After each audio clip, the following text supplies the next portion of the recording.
dear students. How are you all? Hope you all are doing very good.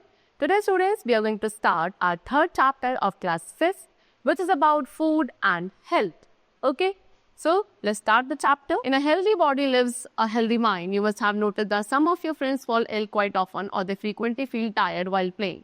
Have you ever wondered why is it so? To find the answer, just notice their eating and cleanliness habits. In this chapter, you will discuss various ways to keep our body. So, students, एक healthy mind जो है वो क्या एक healthy body में रहता है ना? या फिर एक healthy body में एक healthy mind रहता है. आपने ऑब्जर्व किया होगा कि कुछ आपके ऐसे फ्रेंड्स हैं जो बहुत जल्दी क्या बीमार पड़ते हैं, ठीक है, या फिर वो बहुत यूजुअली जो है जब वो खेलते हैं तो वो बहुत जल्दी टायर्ड फील करने लगते हैं. तो ऐसा क्यों होता है? तो इसको जानने के लिए आप वो क्या करो, उनकी फूड हैबिट्स यानी कि जो ईटिंग हैबिट्स है उनको आप नोटिस करो, उनके क्लीनलीनेस या हाइजीनिक कंडीशंस को आप नोटिस करो. Then you will be able to know कि ये जो रीज़न जो है क्या है इनके इतने जल्दी थकने का या फिर इतनी जल्दी बीमार पड़ने का. राइट. सो हम इस चैप्टर में क्या वेरियस वेज को सीखेंगे कि कैसे हम अपनी बॉडी को फिट कर सकते हैं. See, number 1, the topic is good health. So good health implies the state of being energetic and free from physical or mental diseases. Good health, अच्छी हेल्थ का मतलब क्या है कि एक ऐसी स्टेट जहाँ पे आप हमेशा एनर्जेटिक रहते हो एंड किसी भी फिजिकल या मेंटल डिजीज से आप फ्री हो. आपकी बॉडी को कोई भी फिजिकल या मेंटल डिजीज नहीं है. Everyone needs good health. हम सभी को एक अच्छी हेल्थ चाहिए and one of the most important ways of staying healthy is to eat healthy and nutritious food. And एक सबसे important way जो है हेल्दी रहने का वो क्या है कि आप हमेशा हेल्दी एंड न्यूट्रिशियस फूड खाएं. Right. Research has proved that well-nourished children do well both in studies and in sport. Research से क्या प्रूव हुआ है, जो रिसर्च करी गई है बाय द वेरियस साइंटिस्ट, तो उन्होंने ये प्रूव किया है कि जो वेल नरिश्ड चिल्ड्रन होते हैं वो क्या कर पाते हैं, अच्छे से परफॉर्म कर पाते हैं, चाहे वो उनकी स्टडीज हो चाहे वो उनका कोई स्पोर्ट्स हो. Even though some children eat a sufficient amount of food, they do not eat the right kind of food for themselves. It is important to eat not just enough food but also the right kind of food. Okay, even though what they saying कि कुछ ऐसे बच्चे भी हैं जो sufficient amount of food यानी कि पेट भर के खाना खाते हैं, लेकिन एक राइट अमाउंट खाने से मतलब नहीं है, राइट काइंड ऑफ फूड भी होना चाहिए जो उनकी बॉडी को हेल्दी रखेगा. दैट मीन्स व्हाट कि एक क्वांटिटी और क्वालिटी दोनों ही अच्छी होनी चाहिए फूड की टू बी हेल्दी. एंड तो हेल्दी रहने के लिए आपको हमेशा सबसे पहले हेल्दी फूड खाना है, यानी कि एक बैलेंस डाइट आपको लेनी है. कीप योर सराउंडिंग्स क्लीन, अपने आसपास की जगह को क्लीन रखना है. Plant trees all over the place where you live, and जहाँ आप रहते हो आपको अपने आसपास जितने ज़्यादा हो सके उतने ट्रीज प्लांट करने चाहिए. ड्रिंक क्लीन वाटर, हमेशा साफ पानी पियेंगे, रेगुलर एक्सरसाइज करेंगे. You should have take enough rest, एक इनफ रेस्ट लेना भी ज़रूरी है. एंड आपकी बॉडी प्रोटेक्टेड रहनी चाहिए from any kind of disease also. Next is balanced diet. A diet that contains adequate amount of all the necessary nutrients required for healthy growth and activity is called a balanced diet.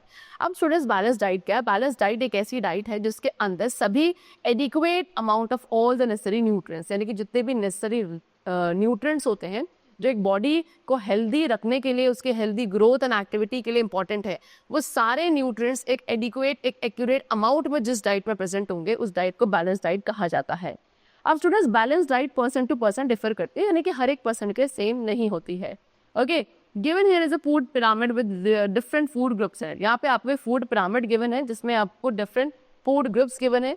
जैसे कि you can see the number 1 is bread, serial and potatoes. ये आपके सारे वो group है जिसके अंदर bread, serial, potatoes include होते हैं. फिर सेकंड ग्रुप है फ्रूट्स एंड वेजिटेबल्स का. देन थर्ड है milk, cheese and dairy products. Fourth is meat, fish and alternatives. And the last is fat, oil and confectionery. So student, जैसे जैसे हम ऊपर बढ़ते जा रहे हैं इस पिरामिड के अकॉर्डिंग जो आपके जितने ऊपर फूड आइटम्स आते हैं उन फूड ग्रुप का आपको खाना उतना कम खाना चाहिए, एंड जो फूड आइटम जितने नीचे हैं उन्हें आपको उतना ज्यादा इनटेक करना चाहिए. The amount of nutrients required depends on the age, gender, health and activity level of a person. As I told you कि कितना अमाउंट ऑफ न्यूट्रिएंट एक पर्सन को रिक्वायर्ड है वो डिपेंड करता है उस पर्सन की एज, जेंडर, हेल्थ एंड उसकी एक्टिविटी लेवल पर. ओके, जैसे कि एक यंग पर्सन जो कि मैनुअल वर्क करता है उसको ज़्यादा एनर्जी रिक्वायर्ड है एक ओल्ड वुमेन के कंपैरिजन में जो कि जनरली घर पे रहती है. A person who sits in the office must consume less quantity of fat and carbohydrate. एक वो पर्सन जो हमेशा ऑफिस में बैठे रहते हैं उन पर्सन को अपनी डाइट में फैट एंड कार्बोहाइड्रेट की क्वांटिटी काफ़ी लेस यानी कि कम लेनी चाहिए. स्कूल गोइंग चिल्ड्रन, जो स्कूल जाने वाले बच्चे हैं उनको क्या हाई एनर्जी एंड न्यूट्रिएंट की रिक्वायरमेंट होती है. सो टिपिकल बैलेंस डाइट जो आपके स्टूडेंट्स की होनी चाहिए उसमें क्या क्या हमें फूड आइटम्स इंक्लूड करने. They have given you number 1 rice, chapati, whole wheat bread और मेज. ठीक है, ये सभी चीजें आपकी हर एक मील में होनी चाहिए। 3 servings of milk, okay, at least 3 servings milk की, या इक्विवेलेंट या उसकी जगह आप उतना ही अमाउंट का कर्ड, चीज या बाकी कोई मिल्क प्रोडक्ट्स भी ले सकते हैं in a day. Then plenty of seasonal food, काफी सारे सीजनल फ्रूट्स एंड वेजिटेबल्स आपको हर रोज खाने चाहिए। बीन्स, पी, नट, एग या स्मॉल अमाउंट ऑफ फिश या मीट भी आप हर डे ले सकते हैं। लिटिल अमाउंट ऑफ फैट आपको बहुत कम लेना है, जैसे कि oil and butter. And 6 to 8 glasses of fresh and clean drinking water in a day, एक दिन में 6 to 8 glass of fresh and clean drinking water भी हमें पीना। Now next is physical exercise. Physical exercise is any bodily activity that enhances और maintains physical fitness और overall health and wellness. Physical exercise क्या है स्टूडेंट्स? कोई भी एक बॉडीली एक्टिविटी, यानी किसी एक्टिविटी जो बॉडी के थ्रू करी जाती है एंड वो हमारी फिजिकल फिटनेस को एनहांस करती है, मेंटेन रखती है, ओवरऑल हेल्थ एंड वेलनेस पे भी ध्यान रखती है। Frequent and regular physical exercise, जब आप क्या रेगुलर बेसिस पे कोई फिजिकल एक्सरसाइज करते हैं, फ्रीक्वेंटली करते हैं, उससे हमारा इम्यून सिस्टम बूस्ट होता है and heart diseases, diabetes, obesity जैसी डिजीजेज जो है वो दूर रहती है। It also has the nervous system by supplying more oxygen to the brain. Exercise करने से क्या होता है, आपके नर्वस सिस्टम को भी हेल्प मिलती है, क्योंकि ज्यादा से ज्यादा क्या ब्लड की सप्लाई मिल पाती है हमारे ब्रेन को। आउटडोर गेम्स हमें खेलने चाहिए, रनिंग, स्विमिंग, योगा, ये भी कुछ फॉर्म्स है फिजिकल एक्सरसाइज की which we should do. Next is rest and sleep. Beside exercise, आप एक्सरसाइज करने के साथ रिलैक्स करना एंड एनफ रेस्ट लेना भी जरूरी है हमारी बॉडी को हेल्दी रखने के लिए। प्रॉपर रेस्ट मिलना चाहिए, स्लीप हमें मिलने चाहिए, जिससे हमारी मसल्स रिलैक्स करें एंड हमारी बॉडी को उतना रेस्ट मिले जितना उसको जरूरत है। Getting enough quality sleep at the night time help us function well through out the day. अगर रात के टाइम पर आपको एक अच्छी क्वालिटी स्लीप मिलती है तो आप अगले दिन क्या है बहुत अच्छे से काम कर पाते हो, राइट।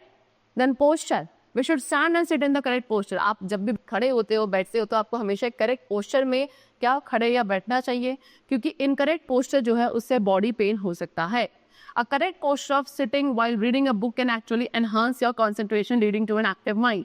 अगर आप जब एक बुक पढ़ रहे हैं और बुक पढ़ने के लिए आप बैठे हुए हो, तो बैठते वक्त अगर आपका एक करेक्ट पोस्चर होगा तो उससे एक्चुअली आपका कॉन्सेंट्रेशन जो है वो एनहांस होगा उस बुक को पढ़ने के लिए, है ना, एंड इससे आपका माइंड भी एक्टिव रहेगा।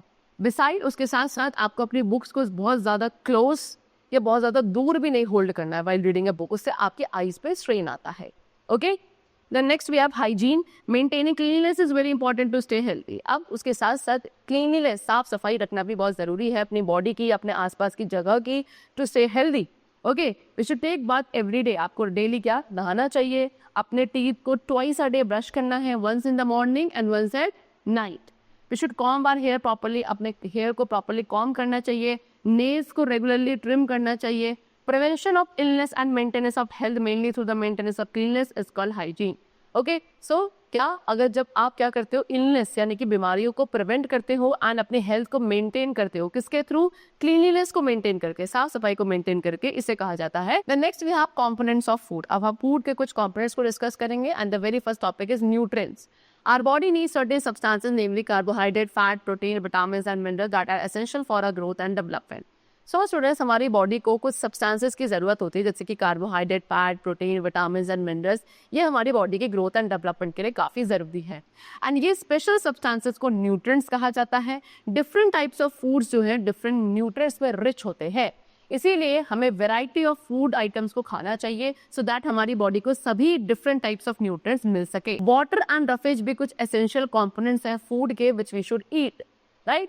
The nutrients can be obtained from many different kind of food. The components of food are classified under 3 head. अब ये जो न्यूट्रिएंट्स जो हमारी बॉडी के लिए ज़रूरी हैं, ये आपको डिफरेंट टाइप ऑफ फूड से ही ड्राइव होंगे। ओके, एंड कुछ मेन जो कंपोनेंट्स हैं फूड के, उनको हम 3 कैटेगरी में क्लासीफाई करते हैं। Number 1 energy giving nutrients, then second is body building nutrients and third is protective nutrients. अब हम 3 कंपोनेंट्स को क्या वन बाय वन डिस्कस करेंगे। Number 1 energy giving nutrients. So energy giving nutrients में स्टूडेंट्स इंक्लूड होता है कार्बोहाइड्रेट्स एंड फैट्स, बिकॉज ये हमारी बॉडी को एनर्जी प्रोवाइड करते हैं। ओके, एंड इसी एनर्जी को हम यूज करते हैं किसी भी वर्क या किसी भी एक्टिविटी को परफॉर्म करने के लिए। Okay, and therefore they are called energy giving nutrients. क्योंकि ये हमें एनर्जी प्रोवाइड करते हैं, इसीलिए आप इन्हें एनर्जी गिविंग न्यूट्रिएंट्स कहते हो। Example, rice, wheat, sweet potato, bread, bananas, ये सभी क्या है? रिच सोर्सेज है of carbohydrates.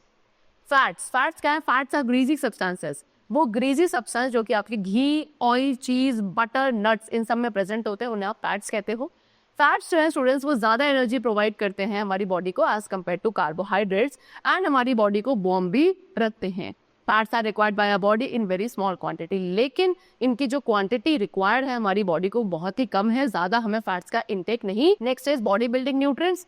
Body building nutrients में इंक्लूड होते हैं स्टूडेंट्स प्रोटीन्स। ओके, प्रोटीन्स को बॉडी बिल्डिंग न्यूट्रिएंट्स कहा जाता है as they help in growth, क्योंकि हमारी बॉडी की ग्रोथ में हेल्प करते हैं। ओके, उसके साथ साथ ये हमारी बॉडी के डैमेज सेल्स को क्या करते हैं, रिपेयर करते हैं, एंड कोई भी छोटे बॉडी में आपके कट्स आ जाते हैं, वुंड आ जाता है, कोई घाव चोट लग जाती है, कोई कट आ जाता है, उसको भी हील करते हैं। Milk, egg, meat, curd, soyabean, fish, pulses, these are rich in proteins. Next we have protective nutrients. Protective nutrients में भी include vitamins and minerals. Vitamins and minerals जो है they are protective nutrients. Vitamins keep our body fit. Vitamins हमारी body को fit रखते हैं and diseases को resist करते हैं. Okay, vitamin A, B, C, D, E and K ये कुछ vitamins है जो हमारी बॉडी से needed है। Fresh fruit, vegetable, eggs and fish ये सभी अच्छे सोर्सेज है विटामिन्स के। Minerals help our body to grow well and develop properly. Minerals क्या करते हैं, मिनरल्स हमारी बॉडी को प्रॉपर्ली ग्रो करने में एंड डेवलप करने में हेल्पफुल होते हैं। आयरन, आयोडीन, कैल्शियम ये सभी मिनरल्स हैं which are required by our body. Milk, green vegetables and fruits ये सभी रिच सोर्सेज हैं मिनरल्स के। And we need vitamins and minerals in small quantity, and vitamins and minerals की भी हमें काफी स्मॉल क्वांटिटी बॉडी को required. The next we also required water and roughage. See along with the nutritious diet, एक nutritious diet के साथ साथ water and roughage भी स्टूडेंट्स हमारी ओवरऑल हेल्थ में एक बहुत एसेंशियल रोल प्ले करते हैं। Because water help us to get rid of wastage from our body. Water क्या करता है, वाटर हेल्प करता है कि हमारी बॉडी में जितना भी वेस्ट है उसको इजीली रिमूव किया जा सके एंड हमारे बॉडी टेम्परेचर को मेंटेन किया जा सके। Roughage helps in the removal of undigested food from our body. And roughage क्या करता है, रफेज हमारी बॉडी से जो अनडाइजेस्टेड फूड है उसे भी रिमूव करने में हेल्प करता है। Right, corn, cabbage, bean, whole grain foods ये सभी इंपॉर्टेंट सोर्सेज है of roughage. Then next topic which we come to diseases. Disease means impairment of health. Disease का मतलब क्या होता है, हेल्थ का इम्पेयरमेंट होना, या इन अदर वर्ड्स हम कह सकते हैं डिजीज मतलब it is a condition that does not allow the body to function properly. एक ऐसी कंडीशन जिसकी वजह से आपकी बॉडी प्रॉपर्ली फंक्शन नहीं कर पाती। दैट मीन्स आप क्या हो, आप इस वक्त डिजीज वाली कंडीशन में हो। सो इन अ बैलेंस डाइट, एक बैलेंस डाइट के अंदर विटामिन एंड मिनरल्स जो हैं एक इंपॉर्टेंट रोल प्ले करते हैं, बिकॉज ये वो न्यूट्रिएंट्स हैं जो हमारी बॉडी को क्या प्रिवेंट करते हैं फ्रॉम डिजीजेस। ये न्यूट्रिएंट्स को कंज्यूम किया जाता है एंड ये काफ़ी स्मॉल क्वांटिटी में रिक्वायर्ड होते हैं। In the absence of vitamin and minerals we fall sick. अगर आप विटामिन एंड मिनरल्स का बिल्कुल भी इंटेक नहीं करते हो तो आप बहुत जल्दी बीमार पड़ सकते हो। Okay, and the diseases caused by the deficiency of these nutrients are called deficiency diseases. And वो डिजीज जो कि इन पर्टिकुलर न्यूट्रिएंट्स की डेफिशिएंसी यानी कि कमी से होती है हमारी बॉडी में, तो उन डिजीजेस को डेफिशिएंसी डिजीज कहा जाता है। बिसाइड डेफिशिएंसी डिजीजेस के साथ साथ इलनेस यानी कि बीमारी भी आपकी हो सकती है किसी इन्फेक्शन के कारण। And these diseases are of two types. तो इस तरीके से डिजीजेस आपकी दो टाइप्स की होती हैं। Number one communicable disease and the other is non communicable diseases. So first of all we have communicable. So the disease that spread from one person to another are called communicable diseases. So वो disease students जो एक person से दूसरे person में easily spread हो जाती है, फैलती है, ट्रांसफर होती है, उसे आप कम्युनिकेबल डिजीज कहते हो। एंड साथ ही साथ इन्हें इन्फेक्शियस डिजीज भी कहा जाता है, बिकॉज ये डिजीजेस किसी भी माइक्रो ऑर्गेनिज्म या जर्म्स के थ्रू होती है, like bacteria, protozoa and virus. These germs spread through coughing, spitting and sneezing. And ये germs किसके थ्रू स्प्रेड होते हैं, coughing के थ्रू, spitting के थ्रू या sneezing के थ्रू। एंड ये germs जब हमारी बॉडी में एंटर करते हैं through air, water and food, so ये हमें भी क्या करते हैं, उस पर्टिकुलर डिजीज से इन्फेक्ट करते हैं। Now the following table shows the various diseases caused by microbes. अब यहाँ पे स्टूडेंट्स हमें एक टेबल गिवन है जिसमें आपको डिफरेंट डिजीजेस को डिस्कस किया गया है एंड वो किस पर्टिकुलर माइक्रोब से होती है, they have also been discussed over here. Number one we have bacteria. Bacteria एक माइक्रोब है जिससे cholera, typhoid, tuberculosis, tetanus and pneumonia जैसी डिजीज हो सकती है। देन प्रोटोजोआ, प्रोटोजोआ से मलेरिया एंड डाइजेंट्री होता है। वायरस से AIDS, common cold, polio, chicken pox, viral fever ये सब हो सकता है। एंड फंगाई के थ्रू रिंगवॉर्म या फूड पॉइजनिंग हो सकता है। Spread of communicable diseases. अब कम्युनिकेबल डिजीजेस स्प्रेड कैसे होती हैं, so as I told you इसके वेरियस एजेंट्स हैं। Number one direct contact. So बहुत सारी ऐसी डिजीज हैं जो कि किसी एक सिक पर्सन के अगर आप डायरेक्ट कॉन्टैक्ट में रहते हो तो उससे हो सकती है। When a healthy person comes in contact with a infected person, the healthy person में कैच इन्फेक्शन। जब एक हेल्दी पर्सन किसी इन्फेक्टेड पर्सन के डायरेक्ट कांटेक्ट में जाता है तो वो हेल्दी पर्सन भी उस इन्फेक्शन को कैच कर लेता है। एंड ये डिजीजेज आपकी किससे हो सकती हैं? फॉर एग्जाम्पल, आप उस इन्फेक्टेड पर्सन का टॉवल, हैंडकचीफ या कोई भी यूटेंसिल यूज कर रहे हो, ठीक है, like diseases like chickenpox, measle, common cold, mumps, ringworm, ये सभी यूजुअली डायरेक्ट कॉन्टैक्ट के थ्रू ही स्प्रेड होती है। Next is air. एयर भी एक एजेंट है कम्युनिकेबल डिजीज को स्प्रेड होने का। When an infected person cough, spits or sneeze, the germs of the disease spread out in the air. जब भी एक इन्फेक्टेड पर्सन कफ करता है, स्पिट करता है ओपनली या स्नीज करता है, तो उस पर्टिकुलर डिजीज के जर्म्स जो हैं वो एयर में स्प्रेड हो जाते हैं। जब एक हेल्दी पर्सन इसी एयर में ब्रीथ करेगा, वो जर्म्स उस पर्सन की बॉडी में एंटर करेंगे एंड उस पर्सन को भी सिक कर देंगे। Tuberculosis is spread in this way. Tuberculosis इसी तरीके से स्प्रेड होता है।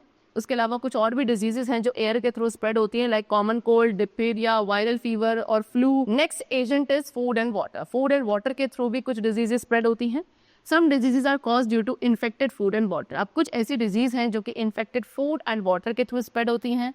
Flies carrying germs contaminate the food. वो फ्लाई जो जर्म्स कैरी करेंगी वो फूड को कंटेमिनेट कर देती है एंड जब उसके बाद एक हेल्दी पर्सन इस फूड को खाएगा वो बीमार पड़ जाएगा।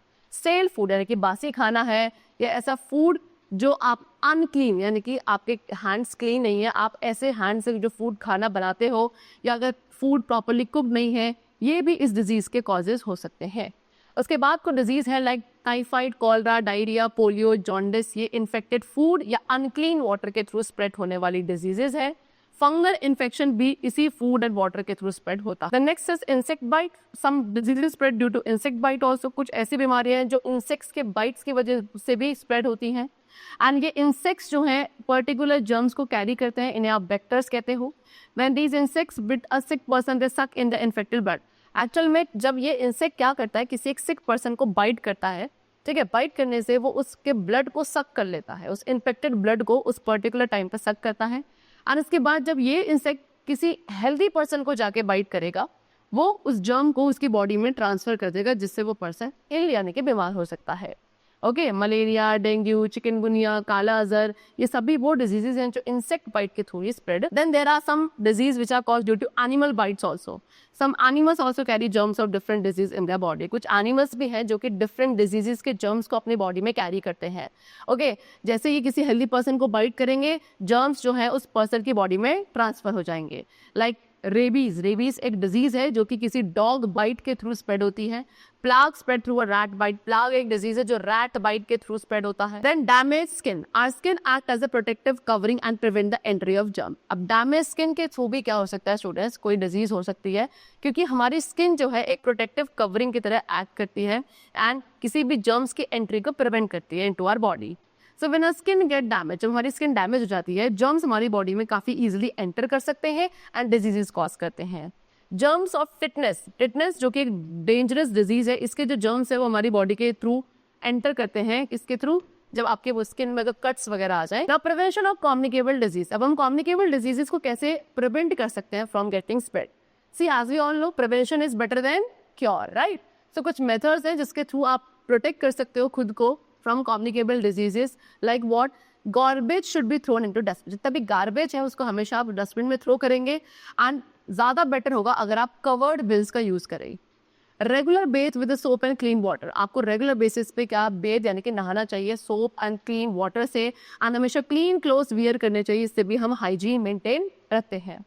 Wash hands before and after the meal. खाना खाने से पहले, खाना खाने के बाद, हर एक मील से पहले और बाद में आपको अपने हैंड्स को प्रॉपर्ली वॉश करना है। Eat a balance and healthy diet. हमेशा बैलेंस एंड हेल्दी डाइट लेनी चाहिए। अनकवर्ड फूड जो रोड साइड स्टॉल पे मिलता है उसे आप अवॉइड करेंगे।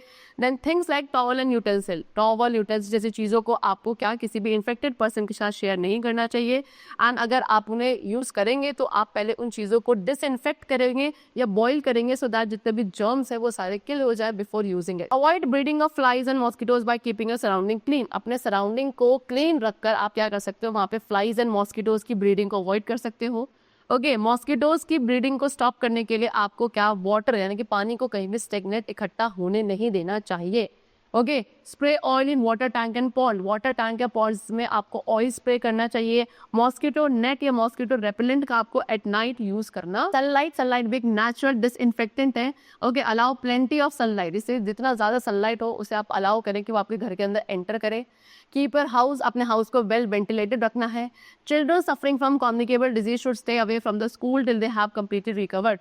वो बच्चे जिनको किसी कम्युनिकेबल डिजीज से अभी वो सफर कर रहे हैं, उन बच्चों को क्या अपने स्कूल से अभी दूर रहना चाहिए जब तक वो पूरी तरीके से रिकवर नहीं हो जाते हैं। But in case if you fall ill we must take proper medication, rest and a balance diet. लेकिन इफ इन केस आप बीमार हो जाते हैं तो आपको प्रॉपर मेडिकेशन, रेस्ट एंड एक बैलेंस डाइट लेनी चाहिए। Now next is vaccination. Vaccination is an effective method of preventing certain fatal diseases. तो वैक्सीनेशन क्या है स्टूडेंट? एक इफेक्टिव मेथड है, तरीका है जिससे आप कुछ फेटल डिजीज यानी कि खतरनाक बीमारियों को प्रिवेंट कर सकते हो। Okay, when a vaccine of a particular disease is given to a healthy person, he or she develops an ability to fight against the germs of the disease. What they are saying कि जब किसी भी एक particular disease की या बीमारी की vaccine एक हेल्दी पर्सन को दी जाती है तो उस पर्सन के अंदर एक एबिलिटी जो है वो डेवलप होती है कि वो उस डिजीज के जर्म से अब फाइट कर सकता है। एंड ये जो एबिलिटी है किसी पर्टिकुलर डिजीज के अगेंस्ट फाइट करने की, इसको इम्यूनिटी कहा जाता है। Okay, vaccination for a number of diseases usually done between the age of 0 to 10 years. Okay, काफी सारी ऐसी डिजीजेस की वैक्सीनेशन है जो कि यूजुअली 0 to 10 यानी कि जब एक बेबी का बर्थ होता है तब से उसकी 10 साल की उम्र तक उसको दी जाती है। ओके, एंड काफी सारी डिजीज के लिए वैक्सीन अवेलेबल है like diphtheria, cholera, typhoid, tetanus, polio, mump, meningitis, measles, hepatitis. फिर कुछ एग्जांपल्स हैं यहाँ पे वैक्सीन्स के जो डिफरेंट टाइप ऑफ डिजीजेस के लिए दी जाती है, लाइक BCG, ये बैसिलस कैलामेट ग्यूरिन है। Then DPT, that is diphtheria, pertussis and tetanus. OPV जो ओरल पोलियो वैक्सीन होती है। DT जो कि डिप्थेरिया, टेटनस के लिए दी जाती है। MMR जो कि मीजल, मम्प एंड रुबेला के लिए दी जाती है। Okay, next is non communicable disease. अब कुछ डिस्कस करेंगे नॉन कम्युनिकेबल डिजीजेस के बारे में। अभी तक हम कम्युनिकेबल के बारे में डिस्कस कर रहे थे। Now the diseases which do not spread from one person to another are called non communicable diseases. अब वो डिजीज जो कि किसी एक पर्सन टू दूसरे पर्सन में ट्रांसफर नहीं होती है, स्प्रेड नहीं होती है, उन्हें नॉन कम्युनिकेबल डिजीज कहा जाता है। अब ये डिजीज का जो रीजन है, कॉज है, वो क्या है? That is due to the deficiency of a nutrient और ड्यू टू ओवरहीटिंग। या तो किसी पर्टिकुलर न्यूट्रिएंट की हमारी बॉडी में डेफिशिएंसी कमी हो गई है, या फिर क्या है, ओवर ईटिंग की वजह से हो सकती है। High blood pressure, heart disease, night blindness, scurvy, beri, rickets, ये सभी इसी कैटेगरी के अंदर आने वाली डिजीजेस है। These are not caused by germs but still they cause improper functioning of our body. ये डिजीजेज जर्म्स के थ्रू नहीं होती, लेकिन स्टिल हमारी बॉडी जो है इम्प्रॉपरली फंक्शन करने लगती है due to these diseases. High blood pressure and diabetes को आप लाइफस्टाइल डिजीज भी बोलते हैं। Deficiency diseases, so diseases caused due to the deficiency of a particular nutrient in our body are called deficiency diseases. As I told you, किसी भी एक particular nutrient की कमी यानी कि डेफिशिएंसी की होने की वजह से हमारी बॉडी में जो डिजीजेस होती हैं उन्हें हम डेफिशिएंसी डिजीजेस भी कहते हैं। सो अब यहाँ पे एक टेबल गिवन है जिसमें कुछ डेफिशिएंसी डिजीजेस, उनके कॉजेस हमें डिस्कस किए गए हैं। Number 1, vitamin A. Vitamin A एक न्यूट्रिएंट है जिसकी डेफिशिएंसी से नाइट ब्लाइंडनेस डिजीज होती है। क्या सिम्टम्स है? आपकी आईज ड्राई हो जाती हैं, विजन आपका लॉस होने लगता है। तो आपको विटामिन ए के रिच फूड उस टाइम पे इंटेक करने चाहिए, like green leafy vegetable, papaya, mango, milk, egg yolk. Next is vitamin B complex. इसमें आपको जो बीमारी होती है इसकी डेफिशिएंसी से, दैट इज बेरी, इसमें आपकी जो एपेटाइट यानी कि भूख कम होने लगती है, नर्वसनेस होने लगती है। Okay, what are its sources vitamin B के? That is unpolished rice, meat, milk, green vegetables. Then vitamin C, इसकी कमी से स्कर्वी होता है, इसमें फ्रीक्वेंटली कोल्ड होने लगता है, आपके जो गम्स हैं, मसूड़े हैं, वो फूलने लगते हैं, स्वोल हो जाते हैं, ब्लीडिंग होने लगती है। So for that you should take all citrus fruit, जितने भी सिट्रस यानी कि खट्टे फ्रूट्स हैं like orange, lemon, amla, you should intake them. Then next is vitamin D, इसकी कमी से रिकेट्स होता है, इसमें आपके बोन्स एंड टीथ काफी वीक एंड सॉफ्ट होने लगते हैं। सो इसके रिच सोर्सेज में आपको सनलाइट एंड मिल्क इनटेक करना है। देन विटामिन ई, इसकी कमी से अर्ली एजिंग होने लगती है, ड्राई स्किन हो जाती है, आपकी बोन्स जो है रिंकल होने लगते हैं, राइट, रिंकल्स आने लगते हैं, आपकी डेंसिटी की बोन्स की जो डेंसिटी है वो कम होने लगती है। Okay, so for that you should take milk. And next is vitamin K. Vitamin K की कमी से हेमरेज होता है, यानी कि आपकी जो ब्लड की क्लॉटिंग है वो डिले होने लगती है। For that you should take green leafy vegetables, fish, liver oil, that is called liver oil, milk and eggs. Next is iron. Iron की कमी से अनीमिया होता है, इसमें वीकनेस होती है, स्टेमिना आपका कम होने लगता है। So for that you should take apple, spinach, meat, banana, guava, dates. Next is calcium. इसकी कमी से वीक बोन्स एंड टीथ होंगी, तो इसमें फ्रीक्वेंट फ्रैक्चर्स आने लगते हैं, टीथ आपके वीक हो जाते हैं। सो इसके लिए आपको मिल्क एंड इसके जितने भी प्रोडक्ट्स हैं वो खाने चाहिए, एग्स का आपको इनटेक करना चाहिए। Next is iodine. आयोडीन की कमी से बेटा गॉइटर होता है, and for that swelling in the thyroid gland, आपके thyroid gland which is there in the neck region, ये आपके स्वेल होने लगते हैं। So for that you should take iodise salt. Okay, then is protein. Protein की कमी से question होता है, इसमें स्वलन एब्डोमेन, हमारा एब्डोमेन रीजन फूलने लगता है, लेग्स काफी थिन हो जाते हैं। For that we should intake egg, fish, meet, serials, pulses, milk. Next is protein, carbohydrate and fat. इन सभी की कमी से मैरिस्म होता है। ओके, मैरिस्मस होता है। मैरिस्मस में क्या होता है, body with loose fold of skin, body हमारी काफी क्या बॉडी पे स्किन के लूज से फोल्ड आने लगते हैं। ओके, तो इसीलिए आपको rice, wheat, potato, maize, honey, ghee, milk ऐसे प्रोडक्ट्स का इंटेक करना चाहिए। Now diseases cause due to over nutrition. So ये तो सारी डिजीजेस थी जो कि डेफिशिएंसी की वजह से होगी, लेकिन ओवर न्यूट्रिशन की वजह से भी कोई बीमारी हो सकती है नॉन कम्युनिकेबल, जैसे कि some diseases are cause due to over eating. कुछ डिजीज हैं जो ओवर ईटिंग की वजह से होते हैं, लाइक ओबेसिटी। ओबेसिटी या फैटनेस जिसे कहते हो, ये एग्जाम्पल है इसी डिजीज का। The disease further leads to high blood pressure, and obesity से फिर और प्रॉब्लम्स होने लगती है, जैसे कि हाई ब्लड प्रेशर होता है, डायबिटीज, हार्ट प्रॉब्लम्स। ओके, चलो, so that's all for the chapter. I hope you all must have understood about the different concepts which we have discussed in this chapter today. We'll meet you very soon in the next class, and then take care, and thanks to everyone.